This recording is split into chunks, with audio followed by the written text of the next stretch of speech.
untuk kita tidak mendapat akan kematian yang mengejut. Jangan tinggalkan ayat daripada surah At-Taubah 128, 129. Kenapa tuan-tuan kita tak mahu kematian yang mengejut? Agar kita boleh bersiap untuk balik kepada Allah.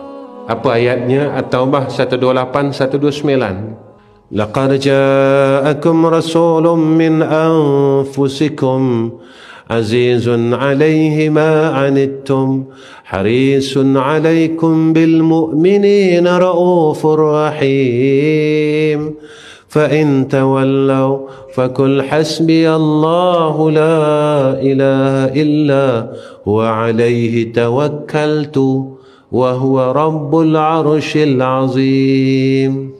Mudah-mudahan kita tidak dikurniakan mati terkejut. Sebelum kita nak mati, kita dapat rasa yang kita nak mati.